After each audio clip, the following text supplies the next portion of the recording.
Salut la team, j'espère que vous allez bien. Après la vidéo du basketteur de Dubaï, il y a eu beaucoup de retours et certains demandent où est-ce qu'il est, qu'est-ce qu'il fait aujourd'hui. Plus que dans cette vidéo, Tech Method, puisqu'il s'agit de lui, Tech Method, c'est son nom sur les réseaux sociaux. Après donc Dubaï, Tech Method s'est retrouvé aux États-Unis. Et aux États-Unis, Tech Method a vécu une autre expérience totalement différente de celle de Dubaï. Et dans cette vidéo qui va suivre, Tech Method va expliquer brièvement une partie de ce qu'il a vécu aux États-Unis. En fait, je vais faire un résumé de ce qui s'est passé et après vous allez écouter son explication propre. En fait, lorsque Tech Method arrive aux États-Unis, il travaille dans un restaurant camerounais. Une petite parenthèse. Dans cette vidéo, Tech Method fait ressortir la mentalité camerounaise lorsqu'on se retrouve dehors. Ce qui est très dangereux. Ce qui fait que les Camerounais n'arrivent plus à être unis étant à l'extérieur. Tech Method va expliquer ça dans la vidéo qui va suivre. En fait, arrivé aux États-Unis, Tech Method travaille dans un restaurant d'un Camerounais. Et étant dans le restaurant, il reçoit un autre Camerounais qu'il a connu à Douala au Cameroun. Lorsqu'il a connu ce Camerounais venait dans la laverie où il travaillait parce que Tech Method était laveur au Cameroun. Le monsieur donc venait régulièrement laver sa voiture dans cette laverie. Mais quand il a retrouvé Tech Method aux États-Unis, déjà de un, il n'a pas reconnu Tech Method. Tech Method a essayé d'expliquer par tous les moyens que non, grand, je te connais, c'est moi qui lavais ta voiture et tout et tout. Le grand frère a complètement ignoré Tech Method. Mais plus tard, ce grand frère-là a compris que le boss du restaurant devait mettre Tech Method comme manager du restaurant. C'est où il a commencé à vouloir tisser les plans avec Tech Method pour escroquer le boss du restaurant. D'après Tech Method, ce gars c'était un féminin depuis longtemps. Et le gars voulait en fait escroquer le boss du restaurant. C'est que Tech Method a refusé parce que c'est un gars, comme il le dit toujours, c'est un gars discipliné. Et c'est la discipline qui fait son succès. Donc Tech Method a donc refusé cela. Et plus tard encore, le gars comprend que Tech Method a déjà les papiers aux États-Unis. À peine arrivé, Tech Method a déjà les papiers. Le gars qui est aux États-Unis depuis longtemps n'a pas encore les papiers. C'est où il a essayé d'organiser, de monter les coups pour mettre Tech Method dans des trucs vraiment flous, dans des trucs sales. Mais Tech Method, c'est un monsieur droit dans ses bottes. C'est un monsieur qui ne fléchit pas. Vous allez écouter l'histoire. Le gars a voulu amener Tech Method dans des trucs compliqués que l'Europe veut nous imposer aujourd'hui. Mais Tech Method a dit non. Il a refusé de céder au bilinguisme. Pas le sport. Non, faut pas que vous me regardiez si toi tu fais moi penser que non, c'est pas ça. Ça c'est rien. Tant que tu n'as pas ça, tu peux pas faire ça. Et c'est cette mentalité-là qui fait de Tech Method ce qu'il est aujourd'hui. Dans tous les cas, moi je mets la vidéo. Vous allez bien écouter cette autre motivation puissante. Discipline is the key of life. Malgré tout ce que tu fais dans ta vie, tout ce que tu vis, chaque fois il faut prier Dieu. Il faut reconnaître qu'il y a un Dieu qui existe. Il faut croire en toi, pas à quelqu'un, pas au titre de quelqu'un, parce que l'homme est mauvais. Dans la vie, ce qui compte, c'est toi et en Dieu, parce que quand tu crois en Dieu, Dieu va te protéger. Et quand tu as la foi, une foi qui n'est pas en épreuve, ce n'est pas une foi vivante. Ok? La vie de Hollywood qui est en Californie, moi je suis ça, l'histoire que je parle, ça date de peut-être 6 ans aujourd'hui. Je suis arrivé à Hollywood. Il y a un restaurant qu'on appelle Barry's Café. C'est un restaurant qui date de 30 ans. Le monsieur qui a ça, il est moitié français, moitié américain. Le monsieur, il a suivi mon accent. Le monsieur qui est à côté d'un supermarché, il a suivi mon accent. Et comme je parlais avec lui, il a compris comment je suis trop discipliné avec moi. Et je suis vrai avec moi parce qu'aujourd'hui, les gens sont tellement faux avec eux. Il était fier de moi, que moi je suis honnête de moi, de dire que moi j'ai grandi dans la rue. Je n'ai pas honte de dire ça, que je volais, je fais ça. Mais c'est mon passé. Je ne peux pas m'en passer de mon passé, non. Il faut toujours regarder là où tu viens. C'est ton passé qui fait ton futur. N'est pas le monsieur là, il voulait un manager. Comme il m'a aimé beaucoup, il a aimé ma discipline, il a compris que ce gars, il est tellement discipliné. Comme il est discipliné, ça doit être facile pour lui de faire tout ce que j'ai envie de l'apprendre. Mais le restaurant là, ça date de Chata, c'est un restaurant qui est tellement célèbre. C'est là où les 50 Cent passent, c'est là où j'ai trouvé même Fally Ipupa que vous voyez poster là. J'ai trouvé plein de superstars là-bas. C'est même là-bas où le monsieur, il est ami avec Jean-Claude Van Damme. C'est lui qui m'a fait que je suis devenu ami avec Jean-Claude Van Damme. N'est pas me voilà maintenant ici dans le restaurant là. Je suis là-bas pas parce que j'ai déjà travaillé dans un autre restaurant, que j'ai l'expérience du restaurant. Non, je suis dans ce restaurant parce que je suis discipliné. Ne pas me voilà maintenant. Je trouve deux grands frères, deux Camerounais, que un grand frère c'est un féman, tu sais, ne comprenez pas le nom, c'est le nom, tu sais, les fémans ils ont toujours les faux noms. Il dit que son nom c'est pas Diamant. Le féman si que je connais, moi j'ai déjà lavé sa voiture maintes fois à Aqua Palace, quand le Biblos encore existait, pour ceux qui connaissent Douala, quand le Biblos qui est derrière Aqua Palace, vélo, en face Aqua Palace, de l'autre côté pour aller vers le port. Moi j'ai déjà lavé la voiture du grand frère si, mais maintenant même voilà, une soirée, comme c'est moi le manager là-bas, les femmes là, ils viennent là-bas, ils s'assoient. Mon ami qui s'appelle Raphaël Berris, parce que le restaurant, ça s'appelle Berris Café. Mon ami l'a connaît, mon ami l'a dit que ah, j'ai un Camerounais ici avec moi que je vais prendre. Je suis en train de vouloir le mettre comme manager. Mon ami m'appelle que viens. Maintenant j'arrive, je vais regarder, je vois c'est les deux femmes là. Je lui dis que je reconnais un d'eux. Il dit que mais grand, toi tu me connais pas, moi je te connais. Blablabla, c'est moi qui lavais ta voiture. Souvent quand tu arrivais, même lui-même, il n'arrivait même pas à me reconnaître. Je lui dis que mais grand, tu te rappelles pas de moi, je lui parle à Douala, comme ça, je lavais ta voiture et tout et tout. Il me regarde, il me dit que mais comment toi tu as fait pour être ici? Je lui dis que mais grâce à la discipline. Il me dit que non, pas seulement ici à Los Angeles, mais comment tu as fait pour connaître ce monsieur jusqu'à il va te mettre comme manager du restaurant? Je lui dis que c'est grâce à la discipline, parce que quand tu es discipliné, c'est très facile pour toi d'apprendre quelque chose. Et quand tu es consistant, toute chose est très facile. Ce n'est pas quand tu es jaloux des gens. Ce n'est pas quand tu peux donner tes fesses. Non, quand tu es discipliné et consistant. Le grand frère là, maintenant, on est là, non? Chaque samedi, il venait dans mon restaurant, que je suis manager, il vient, je lui fais s'asseoir. Après, maintenant, un jour, il m'appelle à côté avec son ami. Il dit que mes petits frères, explique-moi un peu. Comment toi tu as fait? Je lui dis, grand, moi je suis même un Américain. Lui, il vit aux États-Unis, il n'a même pas le green card. Il vit à Los Angeles avant moi, mais il n'a même pas le green card. Moi, je n'ai même pas encore vécu là-bas, mais je suis un Américain. Je suis même un Européen encore. Mais le grand, il me regarde, il est tellement ébahi. Il me dit que comment tu as fait tout ça? Lui dit que grand frère, dans la vie, chaque personne ça part de route. Moi, tu ne dois pas te focaliser comment moi j'ai fait, parce que je ne suis pas allé scammer quelqu'un ou j'ai tué un éléphant. Donc, cherche ta part de façon. Après, maintenant, un autre jour, il m'appelle à côté avec son ami, il me dit que petit frère, tu ne penses pas qu'il faut qu'on fait ton ami là? Hein? Je lui regarde. Je dis que mes grands frères, comment toi tu me demandes qu'il faut qu'on fait mon ami? Quelqu'un que il m'a vu, il a aimé ma discipline. Ses enfants m'aiment à cause parce que je suis discipliné, parce que je suis honnête envers moi-même. Je suis droit, je crois en Dieu, je ne suis pas jaloux, je n'ai pas la haine. Pourquoi toi tu veux que je ne pas frapper le monsieur là? Pourquoi? D'abord de un, je ne suis pas un féman. Il dit que non, petit frère, calme-toi, tu sais, je parlais seulement comme mes blagues. Mais je savais qu'il ne blaguait pas. Après maintenant, son ami qui est à côté, son ami me dit que petit frère, moi comme tu me vois là, j'ai aimé ce que tu as parlé, parce que moi-même j'ai envie d'arrêter le feu. Je suis en train de vouloir rentrer à Washington DC, à Virginia. J'ai envie de commencer à vendre les voitures là-bas, parce que le fait ici là, c'est quelque chose qui n'est pas bien passé. La façon dont tu parlais là, de la discipline et les trucs, moi je suis beaucoup intéressé, parce que ça c'est le genre de vie que moi je voulais vécu là-bas. Mais maintenant, je suis avec les grands frères là, non. Ce sont les clients pour moi. Ils viennent à mon restaurant tous les jours. Je demande au serveur de les faire s'asseoir. Mais tac, moi, je n'ai jamais travaillé dans un restaurant. Moi, je fais dans le sport. Je faisais dans le basket avant que le monsieur là m'a vu, avant que j'ai créé Tac Méthode. Mais, et le grand frère là, il est jaloux de moi. Moi, je ne connais pas. N'est pas on est ensemble au restaurant. Il commence à venir dans mon restaurant constamment. Il vient avec les gens. Il me présente toujours à les gens. Il dit que oh, regardez le petit ici. Ça c'est un enfant qui a grandi dans la rue. Il a tellement souffert. Grâce à la discipline, aujourd'hui le voilà. Mais le monsieur, et tu vois, ils sont tellement étonnés parce que ils n'arrivent pas à comprendre comment le monsieur là peut faire confiance à quelqu'un comme moi. Que je lui dis que j'ai grandi dans la rue. Je suis un Africain. Pourtant, eux sont là-bas. Le monsieur là ne leur fait pas confiance. Il est seulement étonné, mais il avait beaucoup de choses derrière sa tête. On continue l'histoire.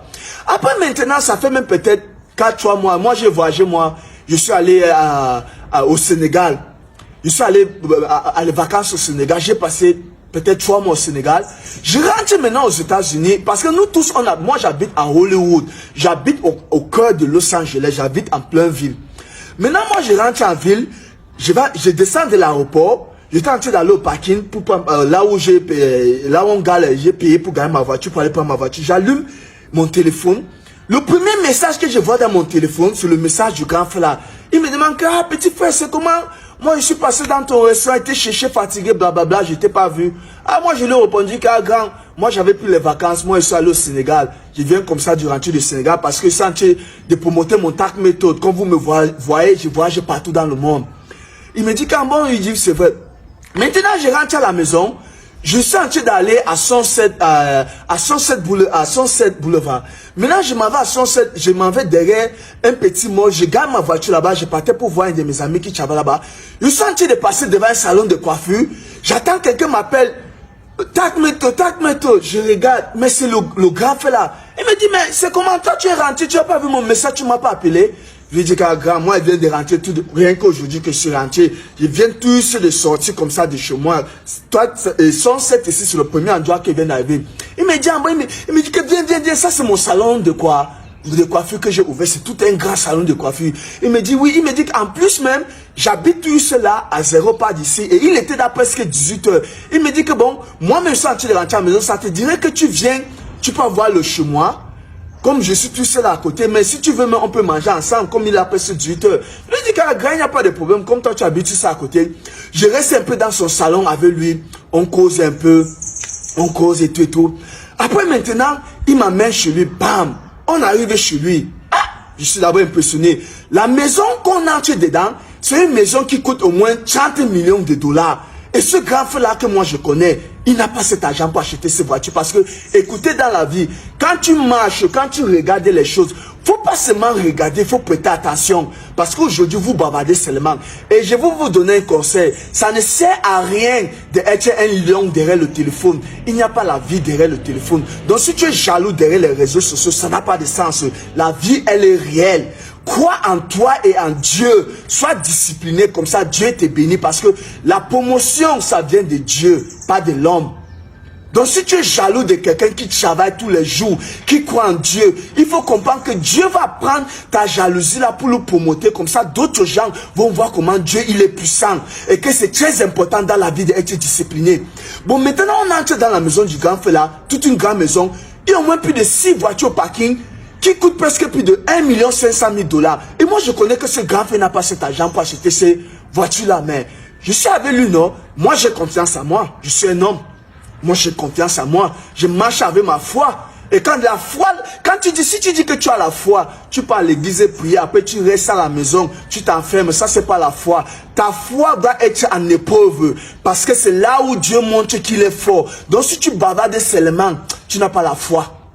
On entre maintenant, on entre chez lui, que soi-disant chez lui. On est en train de vouloir monter ces 2 niveaux. On est en train de vouloir monter en haut. Il me montre sa chambre. Je me demande d'abord que toi, tu me montres ta chambre que moi, je suis ta copine. Moi, je ne suis pas ta copine. Pourquoi tu sais ce que je me dis dans ma tête? Je dis que mais le grand frère, s'il me montre sa chambre, est-ce que moi, je suis ta copine? Je ne suis pas ta copine. On est venu ici que peut-on manger quelque chose. Après, prends ma roue, je m'en vais. Ma voiture est garée là-bas en bas. Mais et de chez lui au salon de coiffure, c'est peut-être 7 minutes de voiture. On part maintenant, on monte en haut, bam. Ah, j'arrive, on constate maintenant, on arrive en haut. Je trouve 2 autres blancs, il me présente 2 autres blancs, il me dit que les Américains, il me dit que ça, ce sont mes amis. Je lui dis que oui, maintenant, on fait le barbecue qui est simple, moi, on est là, tu fais le barbecue, on parle, il me dit que petit frère, tu vois, dans la vie, c'est vraiment bien d'être discipliné. Moi, je ne pouvais même pas imaginer que je peux voir un enfant comme toi ici, là, parce que ce que tu me parles là, c'est impressionnant. Mais il ne fait qu'insister pour connaître comment moi j'ai fait pour être américain et européen, il ne fait qu'insister. Je lui dis que grand frère, tu n'as rien à insister parce que même la façon que j'ai fait, c'est légal, ce n'est pas illégal. Et toi, tu ne peux pas. Donc, concentre-toi dans ta part de vie. Il me dit que petit frère, toi, tu es tellement intelligent. Hein? Comme les blagues. Maintenant, on mange 17h, 18h, 20h. Le grand frère là, il disparaît. Ah, je ne le vois pas. Il est avec ses amis. Non? Je constate maintenant qu'on a été parlé avec ses amis. Vers 21h, voilà un autre noir qui arrive. Un Nigérien. Il entre. On me présente, les 2 autres blancs me présentent, c'est un Nigérien. Ah, moi, j'étais content de voir mon frère Nigérien, non. Le monde commence à parler. Je lui dis, ah, c'est comment depuis tu vis ici? Il me dit que non, il est là. Il me dit que c'est mon grand là qui le fait venir ici, là, qu'il est là avec mon grand là. Il dit que, ah, c'est bon, c'est bien. On cause. 22h. Je regarde ma montre, mon grand là n'est pas là. Il dit que, mais, oui, mon grand là, je prends mon téléphone, je l'appelle, poum, poum. Son téléphone ne passe pas. Ah, il dit que, mais, je me suis dit que peut-être son téléphone s'est déchargé, qu'il faut que j'attende un peu. 22h30, boum, j'appelle, son téléphone ne passe pas. Maintenant, ces deux blancs là, ces deux amis là, les blancs là, maintenant, ils commencent à voir, ils voient comment je ne fais que l'appeler. Son téléphone ne passe pas. Maintenant, il vient me voir. Et comment il me dit que non, tu n'as pas besoin de l'appeler. Faut pas t'inquiéter, tu vois. On a beaucoup de chambres dans la maison. Tu peux dormir même dans une de ces chambres parce que ton ami là, ton frère, il nous a dit comment toi tu as grandi dans la rue. Tu as tellement souffert et tout et tout. Non, on va penser de toi. Donc, ça veut dire que le grand frère là, il m'a amené là-bas pour aller me vendre pour qu'on me laisse parce que lui, il n'arrive pas à croire qu'avec la discipline, tu peux avoir tout. Parce qu'il pense que mon ami qui a le restaurant, et je n'arrive pas, donc je ne veux pas lui dire parce que c'est quelque chose de mauvais. Donc, il a envie de me mettre en épreuve. Donc, il m'amène là-bas pour vouloir me vendre. Ah, je vois comment ces deux amis-là commencent à me parler que non, t'inquiète, on va passer de soi. Maintenant, pour me calmer les esprits, donc ils ont fait venir le gars nigérien là, pour me faire comprendre que ce n'est pas quelque chose de mauvais. L'autre de ses amis nigérien, donc il voulait que moi je sois le copain de l'autre de ses amis. Quand on commence à parler maintenant, nous tous ensemble, je constate maintenant qu'il m'a amené là-bas pour me vendre, pour qu'on me... Parce qu'il pense que je suis un... Mais je fais ça en cachette. Donc, de lui, c'est que quand je vais arriver là-bas, comme il va me laisser là-bas, il va partir. Comme c'est mon travail, je vais faire ça avec les gens là. Et comme ça, demain, il sera mon maître. Ah, maintenant, je suis là-bas avec eux, les gars là, on commence à parler tout. Moi, je leur dis maintenant que bon, il faut que moi je parle. Je leur dis que bon, écoutez, ce n'est pas vous qui m'avez invité ici. Et des deux, je comprends. Parce que moi, je ne suis pas... Je leur ai dit que, écoutez, c'est bien comme tu dis que moi, j'ai souffert dans la vie et tout. Je les ai dit que, écoutez, moi, je vais vous dire quelque chose. La vérité est que, quand moi, je dis aux gens que moi, j'ai grandi dans la rue, j'ai souffert, j'ai volé, faisais ceci. Ça, c'est une façon de vous dire que moi, j'ai tellement confiance en moi et que je crois en Dieu parce que je faisais ces trucs-là pas parce que c'était mon métier. Non. Parce que c'était pas mon métier. Et c'est pour cela qu'aujourd'hui, je le fais plus. Et grâce à Dieu aujourd'hui, ma vie a changé. J'ai compris que la même énergie que je prenais pour aller voler, j'ai pris cette même énergie pour transformer, pour faire mon tac méthode, que le monde entier participe ma vie aujourd'hui. Le PD là, il me regarde, il me dit que, mais ce que tu dis, tu as raison, mais ce n'est pas de cette façon que ton frère nous a expliqué, parce que ça c'est le chez nous, ça c'est pas le chez lui. Donc il t'a amené ici en nous disant que toi tu es un client, que toi tu fais dans l'étude de PD. C'est pour ça que moi je vous ai dit que lui il pensait que mon ami qui a le restaurant, mais je les ai dit que non. Moi je vais vous raisonner dans la vie, je ne suis pas... Parce que en Afrique, vendre, c'est pourquoi un homme, c'est la malédiction. C'est ridicule que tu dis que tu es un homme, un autre homme. Les blancs là, ils me disent que oui, qu'ils n'ont pas un problème avec moi. Ils disent que oui, le gars nigérien, il est là maintenant. Il a tellement honte parce que lui, il a tellement honte. Maintenant, moi, je quitte là-bas. Je leur dis que bon, moi, je vais partir. J'appelle le Uber pour que le Uber m'amène à ma voiture. Le Uber vient, pam. Je descends, il m'envoie à ma voiture. Merde, j'appelle le grand frère là toute la nuit. Jusqu'à 1h du matin, son téléphone ne passe pas. Mais j'attends le lendemain, je m'en vais m'entraîner. Pam, vers 9h, je descends dans le salon de coiffure là. Pam, j'entre là-bas. Quand le grand frère là, il me voit entrer dans le salon de coiffure là, il fuit. Il peut entrer dans les toilettes. Il me dit qu'il part dans les toilettes pour faire pipi. 30 minutes, il est tout dans les toilettes. 40 minutes, il est dans les toilettes. Il dit que mes grands frères, toi tu chies seulement que les lames de rasoir dans les toilettes. Je pars dans les toilettes, toque la porte, boum, boum, boum, boum, boum. Il dit que mes grands, c'est comment moi je t'attends depuis là. Qu'est-ce qui ne va pas? Sors dans les toilettes. Il sort, dès qu'il sort directement dans la toilette, il me dit que, oh, petit frère, excuse-moi. Tu sais que je t'ai amené là-bas, comme tu es tellement intelligent, je voulais que tu vois, tu me dis si mes amis là, ce sont les PD ou ne sont pas. Il dit que, ah, ce sont tes amis, donc ce n'est pas ta maison. Donc tu m'as amené pour me vendre. Il me dit que non, ce n'est pas comme ça. Je lui dis que, mais le gars nigérien là, c'est toi qui l'as amené qu'on lui vend. Tu l'as vendu là-bas chez les gars là, les gars. Donc tu le fais venir pour que moi je comprends, parce que tu penses que mon ami qui a le restaurant, parce qu'il a beaucoup d'argent, c'est un homme célèbre. Tu n'arrives pas à comprendre qu'il peut prendre un enfant de la rue qui parle de la discipline, lui mettre dans ce rang et lui dire que grand frère, c'est mauvais ce que vous faites là. Vous marchez dehors, vous vendez les enfants des gens. Moi je parle de toute cette histoire pour vous faire comprendre que la vie d'aujourd'hui, l'esclavage est devenu moderne. Ok? Méfiez-vous de vos frères camerounais, de vos frères africains. Quand vous voyagez, vous partez en Europe ou aux États-Unis. Avant l'esclavage, on mettait la chaîne sur ton cou, sur ton pied. Maintenant, aujourd'hui, on ne met pas. On te vend comme ça. Et quand même vous regardez avant, les maîtres de l'esclavage, c'était nos propres frères africains. C'était même pas les blancs. Les Blancs, c'était les grands maîtres, mais les gens qui étaient sur le terrain, qui contrôlaient, c'était les Africains. Et beaucoup des Africains aujourd'hui, ils vendent les frères comme ça pour qu'on les baise. Donc il m'a amené là-bas pour me vendre. Je lui ai regardé et dit que grand frère, ça c'est ridicule ça. Donc tu ne crois pas ce que tu dis. Il me dit que petit frère, non, je ne sais pas que je ne crois pas, mais c'est tout ce que je n'arrive pas à comprendre. Méfiez-vous de vos frères africains. Et d'abord même dans la vie, hein, si tu voyages, tu pars en Europe ou aux États-Unis, la meilleure façon de t'intégrer, c'est de t'intégrer avec un blanc. Tu sais pourquoi il te dit ça? Je ne te demande pas de fuir tes frères africains. Non, sois solidaire avec eux, salue-leur. Non. Mais méfie-toi d'eux. Parce que, écoute, le blanc, il ne doit jamais te prendre pour t'amener quelque part, te vendre. Non, si le blanc il est pédé, il va te draguer directement. Si tu dis non, c'est non. Mais c'est ton frère, il va te mettre soit la drogue dans ta chose, tu bois, soit il va t'amener comme il m'a amené là pour aller me vendre. Parce qu'il pensait que comme je veux voir une grande maison de moins de 30 millions avec tous ces genres de voitures, ça va m'impressionner. Mais non, dans la vie, tout est possible.